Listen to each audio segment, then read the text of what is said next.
As we begin our period of meditation this Saturday evening, let us have a moment of devotion.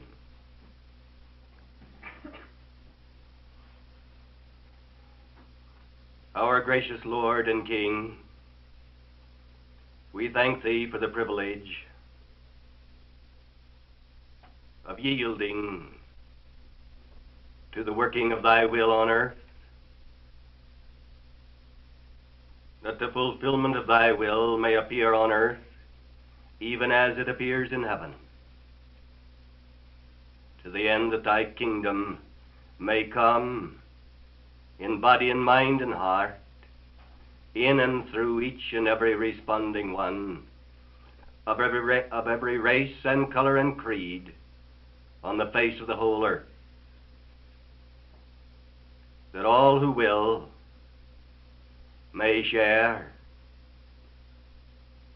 in the manifestation of Thy kingdom through the working of Thy power in the living of life on earth.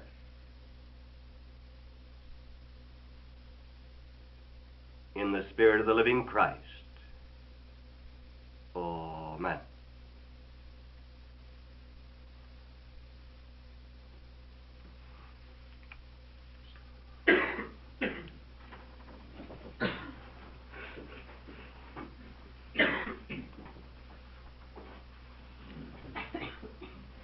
One of the basic problems involved in movement along the way of life is to be found in the processes of rejecting that which is not of reality with a very definite rejection, and accepting that which is of reality with an eager, enthusiastic, open-hearted acceptance.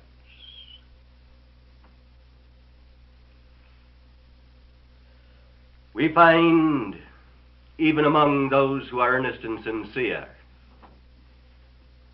a tendency to half-heartedly reject those things which are not of the divine pattern, and to half-heartedly and lethargically to accept those things which are of the truth, which would set them free.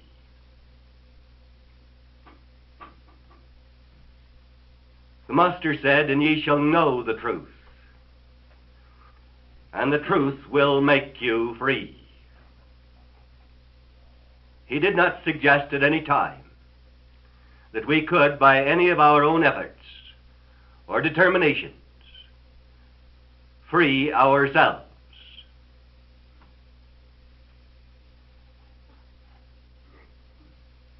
He did not suggest at any time that there was any avenue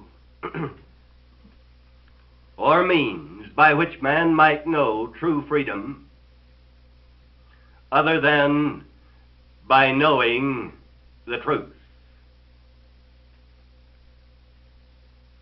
The one and only way,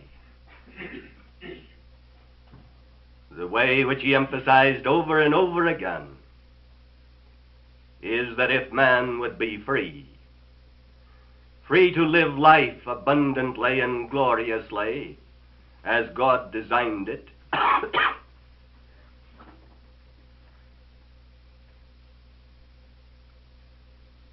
was to know the truth and let the truth make us free. The human being must so yield to the truth that he permits himself to be made over or be made new, as it is put in the inspiring expression in that blueprint which we call the book of Revelation. Behold, I make all things new. And the individual must of necessity accept that in relationship to himself, in this present life, in this present hour, if he would know the recreative fulfillment of God's will in himself. We must recognize that man can reject the truth.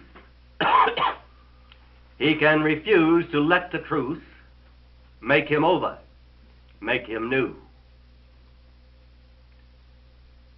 But he cannot make himself new. Only the truth can do that. But if we would reach a point where we may experience such fulfillment, we must of necessity know the truth. It is not enough merely to hear about the truth. Not enough merely to believe some idea or concept. It is essential that we come to know the truth. For no human being can experience the liberating power of truth until he or she begins to know the truth. The process of knowing is experienced only with the development of a sense of oneness with, which we call love.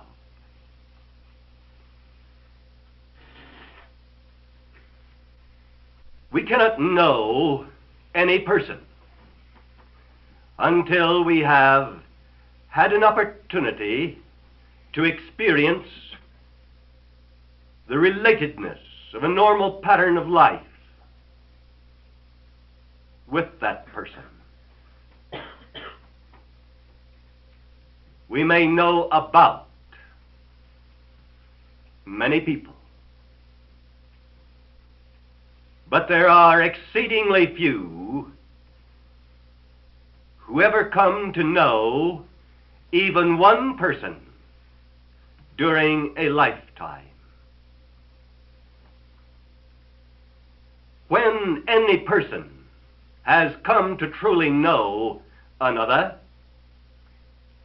and to accept the relationship that is so established, there is one word which applies: friendship. Those who, in a pattern of truth, come to know one another, become friends in the true or divine sense.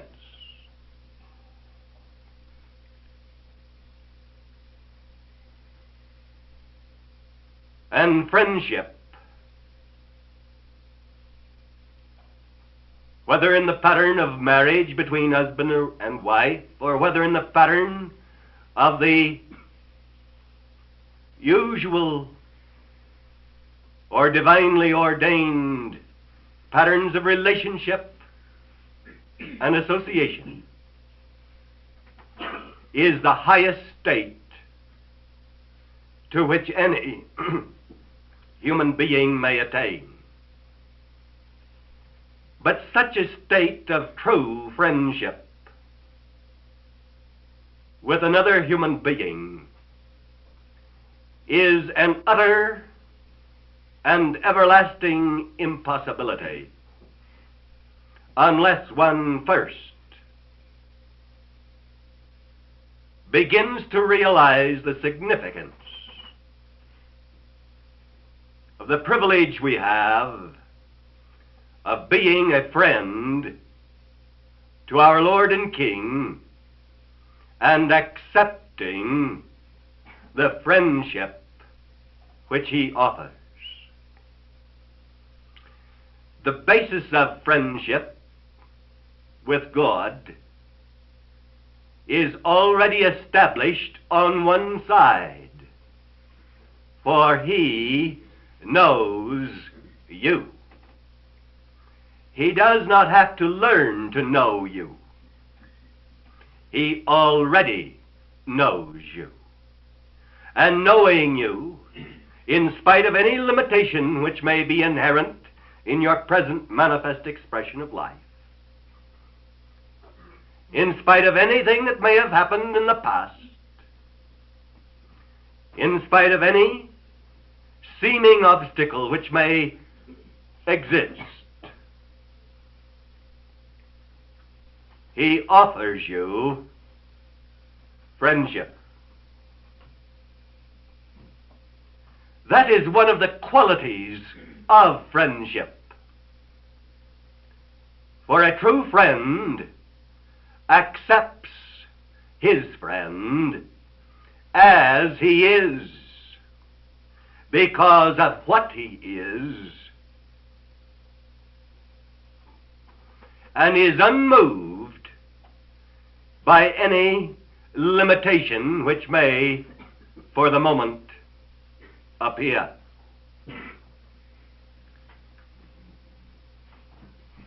It is a remarkable and wonderful privilege we have of receiving the friendship of one who knows us already, utterly and completely,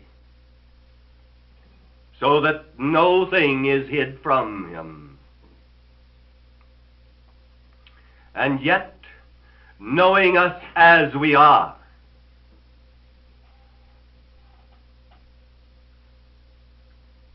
regardless of any pretense, regardless of any front which the human being may have developed,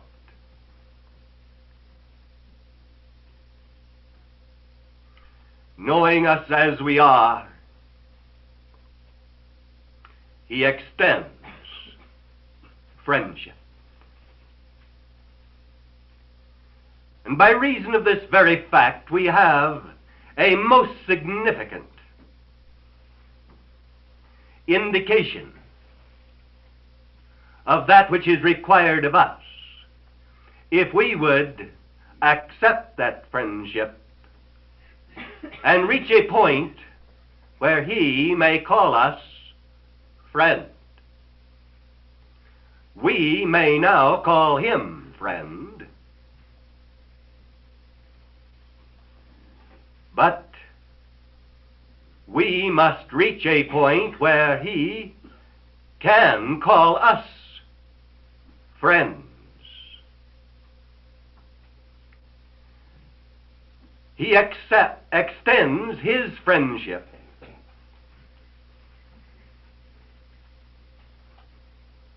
to us, knowing us as we are, accepting us in the initial stage of the outworking of the cycle of restoration, just as we are, without one word of condemnation,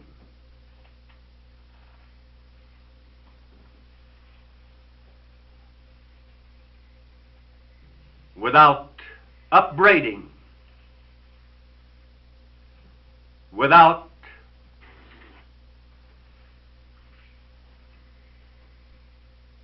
any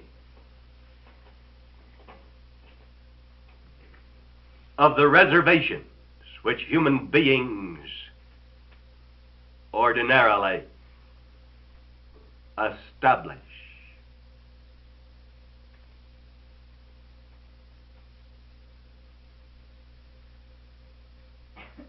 If then we would receive that friendship,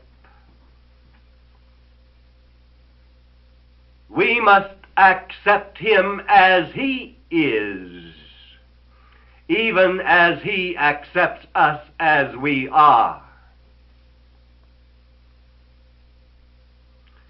For this is the basis of friendship. Not to say, if you will change thus and so, if you will yield to my will thus and so, I will be your friend. God does not say that to us. Although human minds with limited concepts have sought to make it appear that such is the attitude of God, it is not. As the record of divine inspiration through the ages clearly reveals. However,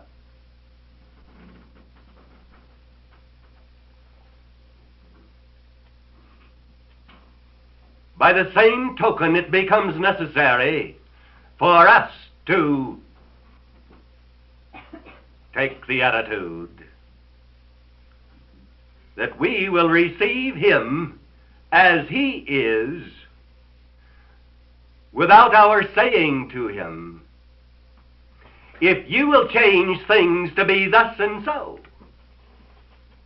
if you will please me in such and such a fashion,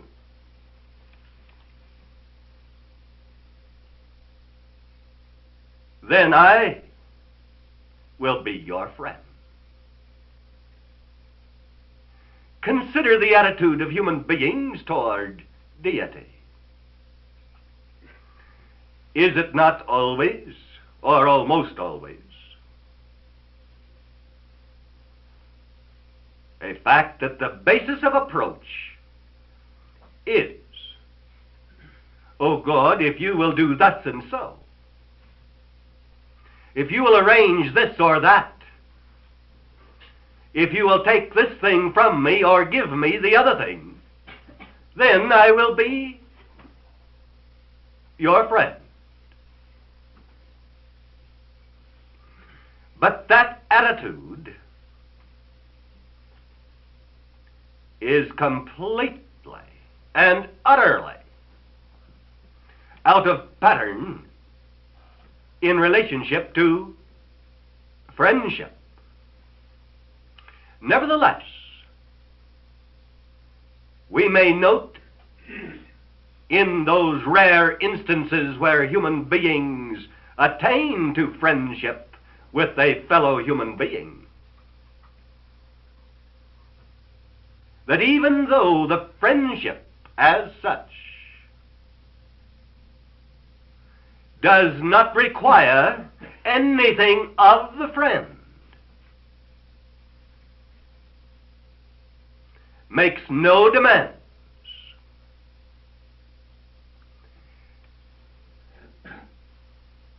nevertheless, those who are friends exert a profound, a deep, and a lasting influence upon each other. This profound influence which each friend exerts upon his friend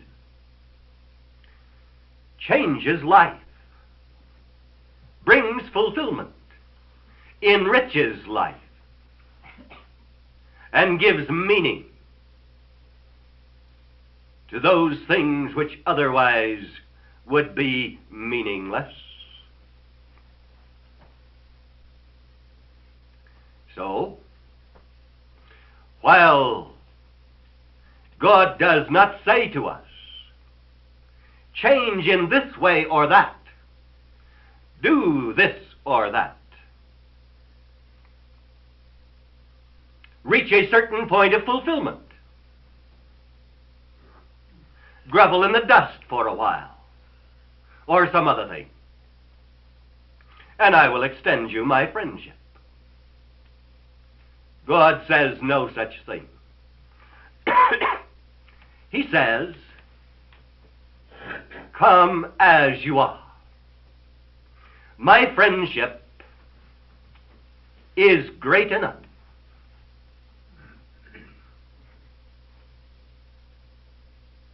to invite you to come just as you are.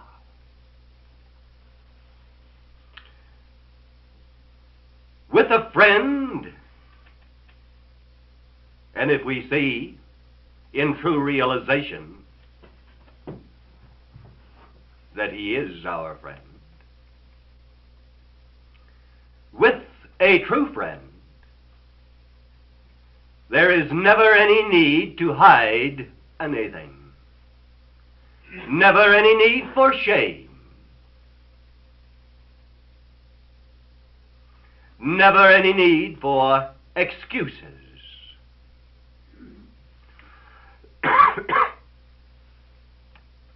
For the quality of friendship is greater than all such things.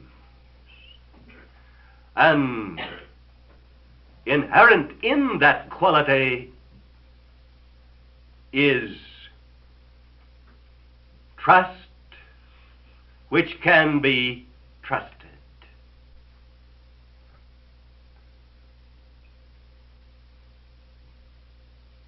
Therefore,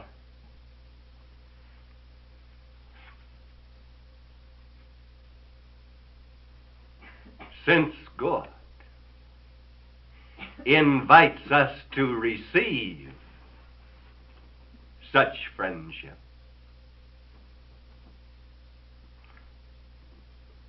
on the basis of true friendship,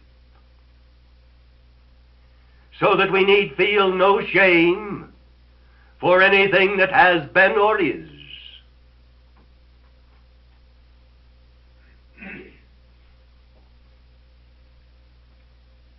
so that we need make no excuses, so that we need have no reservations, no tendency or necessity of hiding something. Since he offers such a pattern of true friendship, we in turn, if we would be his friend, must take the attitude of a friend to God. And as he requires nothing of us, so we should require nothing of him.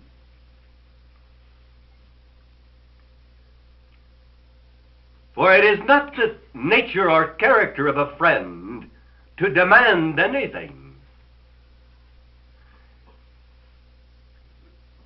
When it is friend to friend,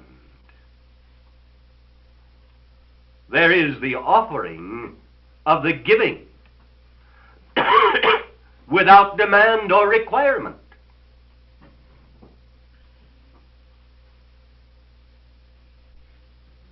We need make no demand of God, and if we do, we deny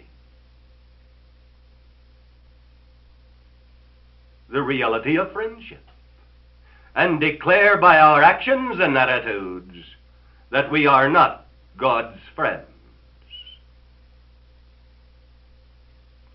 For any human being who imagines that he must demand something of God in order to receive it does not know God, nor does he know the truth of God.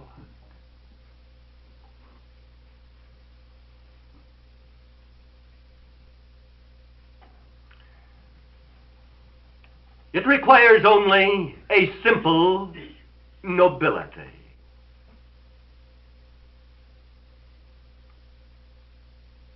to accept the reality of friendship.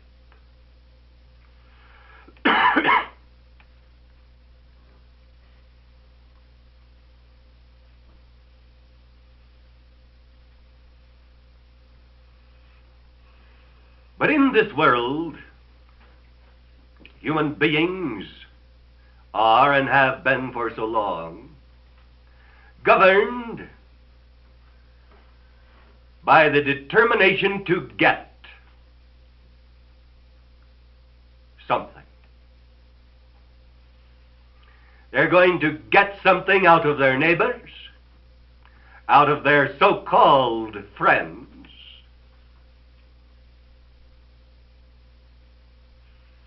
out of their husbands and their wives, their children or their parents.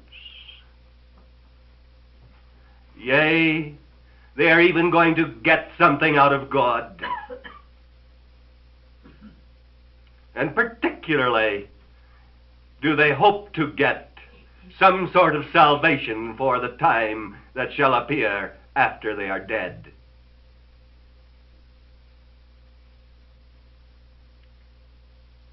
Always going to get something. But this spirit of gettingness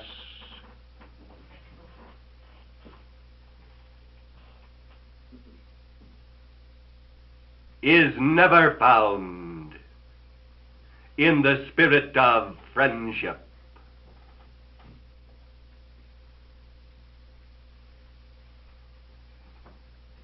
God is not seeking to get something from you. He is not seeking to take something away from you. He has no need to try to enhance his own position or increase his own possessions by taking something away from you.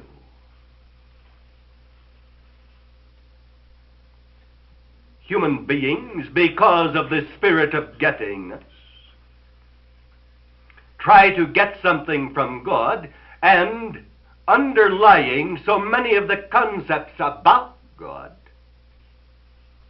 we find that man has assumed that God is trying to get something from the human being.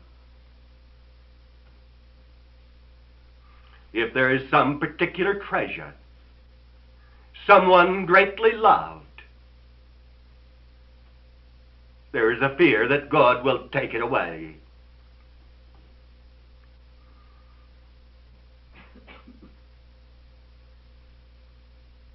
As if God was trying to get something for himself at your expense and to your damage.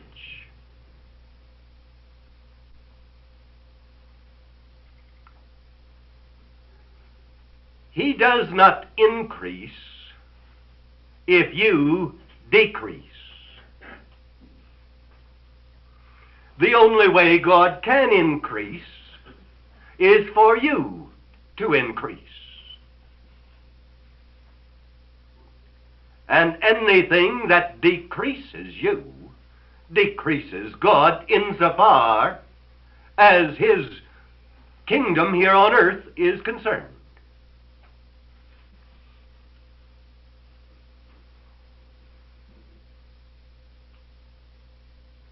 And so man has assumed something with respect to God that is not true. And our basic statement is, and ye shall know the truth, and the truth shall make you free.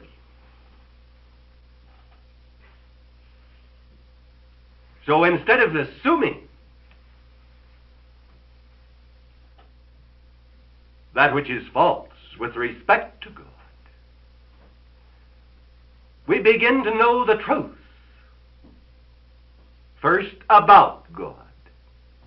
And then, accepting that truth, we begin to know God.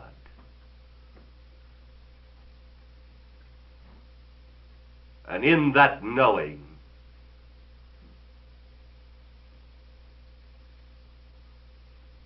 the knowing of the centering of all truth, of all control and all design, for that is truth, we begin to know the truth as it relates to ourselves. And beginning to know ourselves, we are in position to begin to know those around us.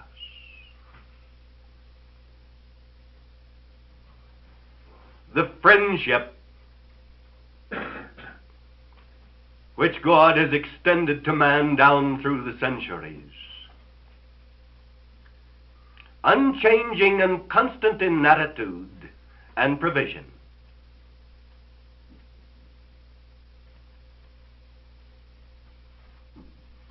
stands as overwhelming evidence, if evidence be needed,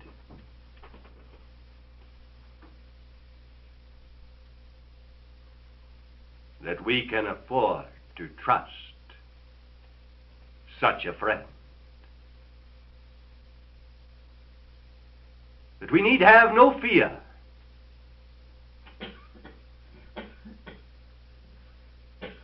that there is no necessity of lethargic patterns of acceptance, half-hearted attitudes, but rather that it is a point of wisdom, the sense of the fitness of things,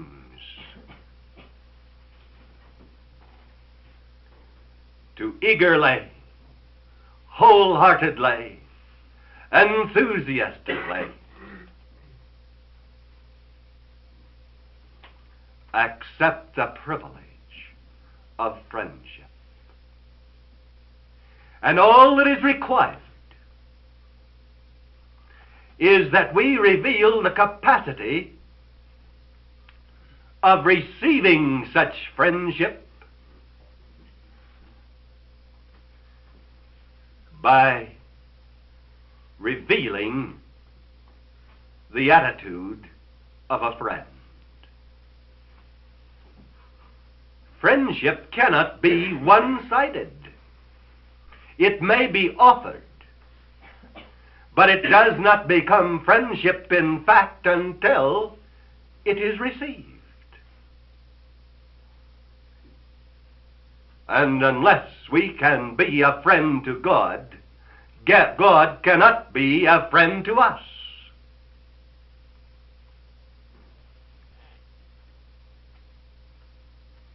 For those who are not controlled by prejudice and fear,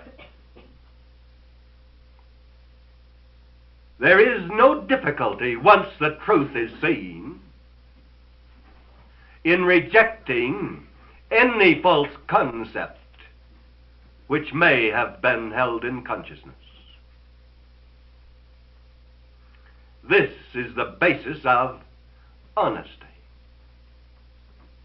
For he who is not controlled by fear, by prejudice, or by human pride,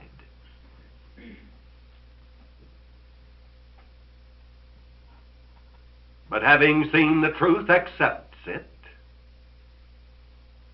reveals himself as being honest.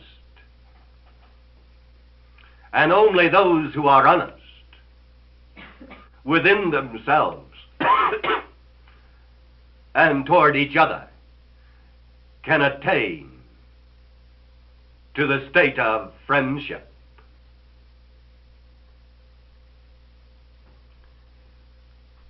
When we have a very dear friend and someone makes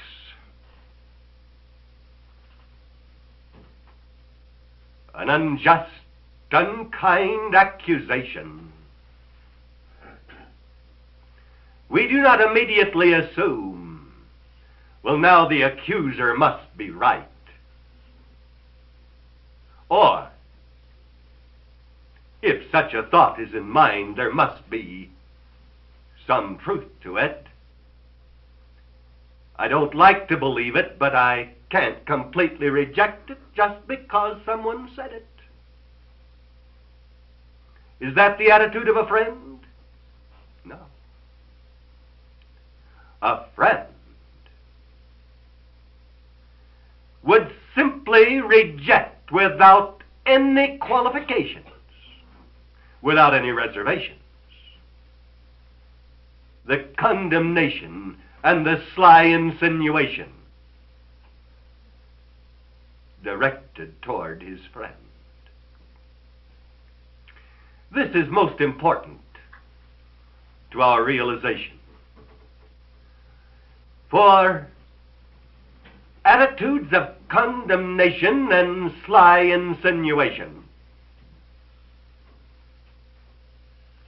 have been, down through the centuries and the millennia, and are now, directed toward God.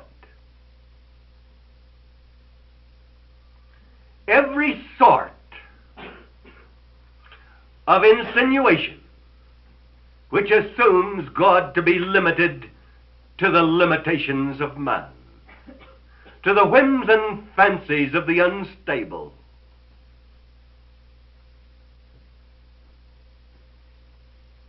as it is put in declarations of pompous concept from many a pulpit. If you suffer, it is because God has placed a cross upon you, and you must accept it. If you suffer a loss, God caused it to be so.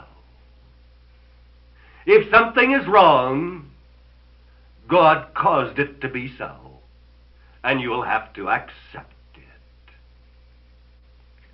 Now, such an attitude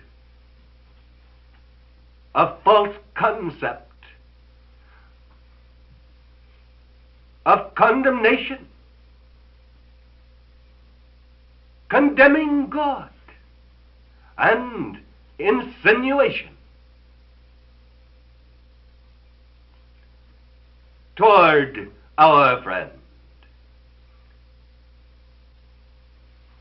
is something which we know to be totally unfounded, unjustified, the product of a warped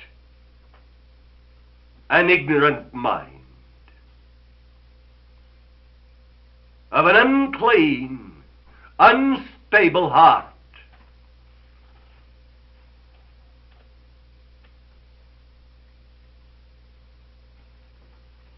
Man has no right to judge God or condemn God, nor to assume any such thing.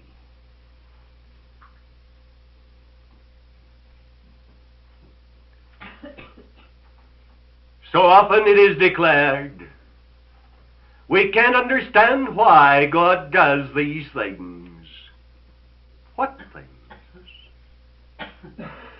These things that bring sorrow, loss, and limitation to human beings. And human beings are judging that God did these things. They do not have courage enough to face the fact that they have brought those things upon themselves, and that it was not in any instant God's doing. Such attitudes declare God is no friend of ours here on earth. He may change his attitude and be a friend after we're dead. But you can't depend on God's friendship here on earth. If we can't depend on God's friendship here on earth, we can't depend upon it in any heaven anywhere.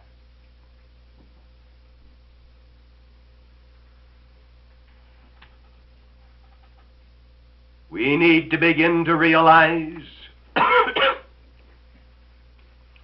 that the lies about God, the false concepts, and the assumptions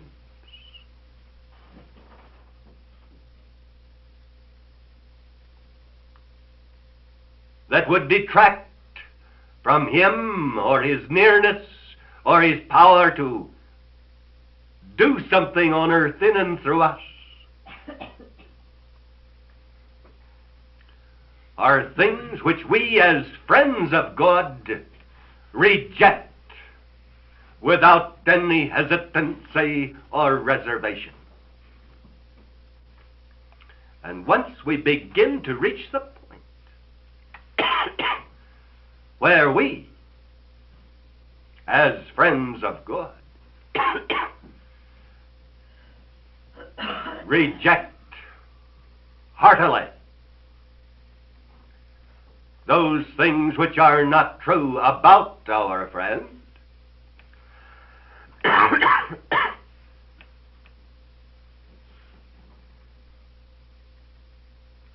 we find that the things which seemed to separate us from our friend or to prevent us from knowing the reality of his friendship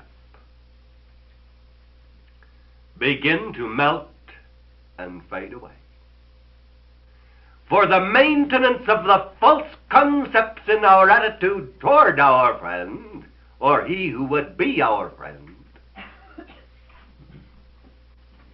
has at the same time maintained in us those attitudes and assumptions and concepts by which we ourselves are betrayed in the living of life.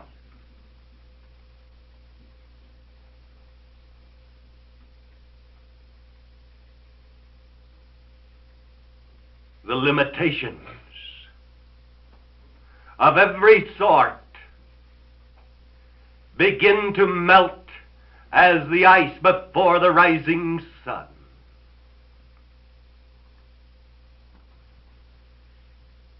And the things which seem to be so hard and crystallized, so immovable, so destitute of life or the possibilities of life, become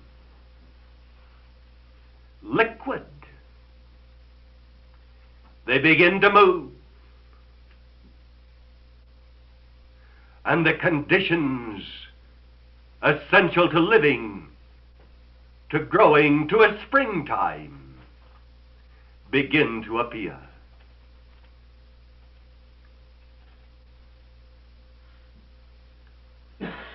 If one has difficulty with the open-hearted acceptance of the things of God, let such an one turn his or her attention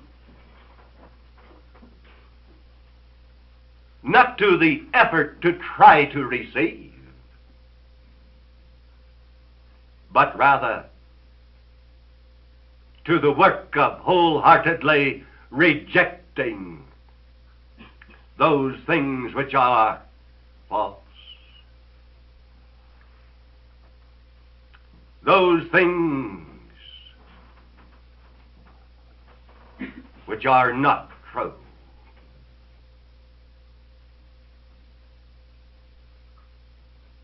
There will be room for the acceptance of the truth if we first reject that which is not true. If we say we will reject that which is true, or not true, once we are filled with what is true, we flatter ourselves. For what capacity have we? Have we not filled such capacity as we have? with the concepts and beliefs and ideas and attitudes which are revealed in daily living? Where is the room for acceptance, while there is, by reason of fear and prejudice and pride, an unwillingness to reject that which is not true? But you say, part of it might be true. And I wouldn't want to reject any little part of truth, so I will keep the whole thing, or try to sift it out through the days of my years. Blessed ones, suppose some little part is true. Would your rejection of the mixture, the impure mixture, cause that little part of truth to vanish and be eternally gone? Can truth be caused to pass away by any means whatsoever? No. And if there be something of truth in that which you, by reason of the falseness of it, do reject,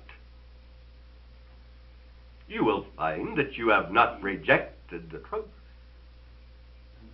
For it will appear in a new form and be revealed in a new setting, a proper setting for the truth, wherein you can begin to know it as it is, without the necessities of trying to calculate with the human mind as to whether this or that is the truth. And ye shall know the truth, not just about it, or concepts with respect to it. Ye shall know the truth by reason of your oneness with the truth. And the truth will make you free. Free to live victoriously, fulfilling that divine design which God established in you and you alone as a specific individual. And that design in you brought under control, the control of the kingdom, is the truth. For design of itself is not the whole truth. Control of itself is not the whole truth. The divine design with the power of control, that is the truth. With respect to anything. And the truth of anything must be recognized with respect to the design of it, whether it be the hand, the eye, or the ear, and the power to control that design and make it function, make it live. So, if we would know the fullness of the design established for us, and if we would know the control which makes that design have meaning, it is well that we should be a friend to the one who has offered friendship to us for so long.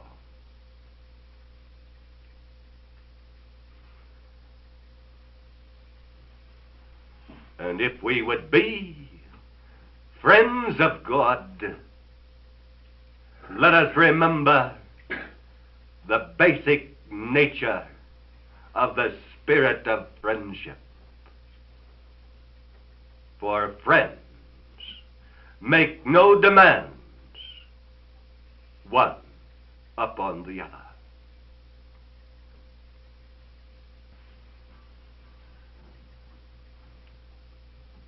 Our gracious Lord and King, we thank Thee for the holy joy of knowing Thy hallowed name.